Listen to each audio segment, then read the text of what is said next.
నేను, మా చెల్లె, మా పాప ముగ్గురమైతే మా చెల్లెకి చెప్పులు తీసుకుందామని ఇట్లా 150 బజార్‌కని వచ్చినాము. ఫస్ట్ ఇది 150 బజార్ ఉండే కరీంనగర్‌లో.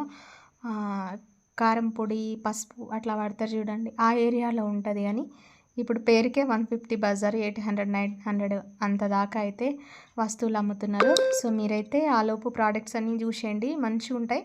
మీరు ఎప్పుడైనా కావాలి అనుకుంటే వెళ్ళొచ్చు. అయితే ఈ వీడియోలో నేను ఒక ముచ్చట మాట్లాడదాం అనుకుంటున్నా. ఇప్పుడు మనము షాపింగ్‌కి వెళ్ళినాము కదా! మన బడ్జెట్ ఎంత ఉంది?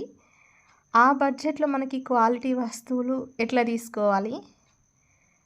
కాళ్ళకేసుకునే చెప్పుల నుంచి ఒక జడ పిన్ను దాకా కూడా ప్రతి ఒక్క అమ్మాయి, ఆడపిల్ల జాగ్రత్తగా ఆచితూచి ఆలోచించుతది.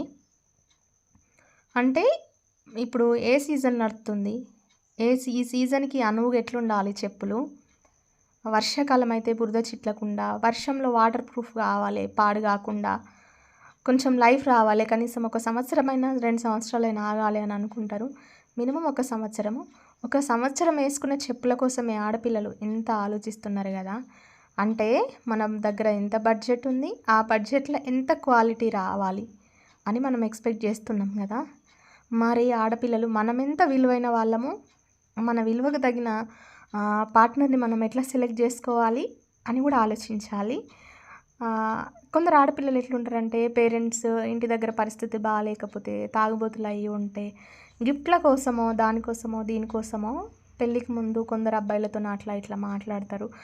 పోనీ లవ్ చేస్తారనుకోండి, అది అంతవరకు అయిపోతది. ఇగ వాళ్ళకి పెళ్ళిళ్ళైనంక కూడా రిలేషన్స్ అట్లనే కంటిన్యూ అయినాయి అనుకోండి. పెళ్ళికి ముందు మాట్లాడితే దాన్ని ప్రేమ అంటారు. తర్వాత మాట్లాడుతుంటే అది ఇగ చీప్‌గా అయిపోతది. వాళ్ళకంటే పెళ్ళిళ్ళు అయిపోయినాయి. వాళ్ళని మొగోళ్ళు అని అంటారు. మొగోడు వాడేంది మొగోడు అని అంటారు. కానీ ఆడపిల్లల పరిస్థితి అట్లా ఉండదు కదా! పెళ్లి కావాల్సిన పిల్లల పేర్లు అట్లాంటి వాళ్ళతోని వినిపిస్తే, అంటే కులానికి చెడిన తలానికి ఉండాలి అని ఒక పాత సామెత ఉంటది. మనము మన వాళ్ళందరిని విడిచిపెట్టిపోయినా గానీ, ఒక మంచి మనిషి మన జీవితంలో ఉండాలి అని అట్లా అంటారు కదా! అసలు చేసుకున్న భార్యలే భరించలేనంత నీచమైన ఫ్యామిలీస్‌లా ఉంటారు కొందరు అబ్బాయిలు. అట్లాంటి వాళ్ళతోటి మీకేంది అసలు? అంటే చేసుకున్నోళ్ళు అరేంజ్డ్ అంటే వాళ్ళకి తెలియక చేసుకున్నారనుకోండి. మీరు అంత దిగజారి ఉందా? మీ లైఫ్ మీకంత చులకన అనిపిస్తుందా? మీ జీవితం మీకంత చీప్‌గా అనిపిస్తుందా? ఈ చెప్పులు చూస్తున్నాం గదా! మనకు సెట్ కాదని ఎట్లా పక్కన పడేస్తున్నామో, మన బడ్జెట్‌కి, ఆ క్వాలిటీకి, మన సైజ్‌కి, కాలు సైజ్‌కి సరిపోదు అని మన జీవితంలోకి వచ్చే మనిషిని కూడా అట్లనే జాగ్రత్తగా ఎంచుకోవాలి.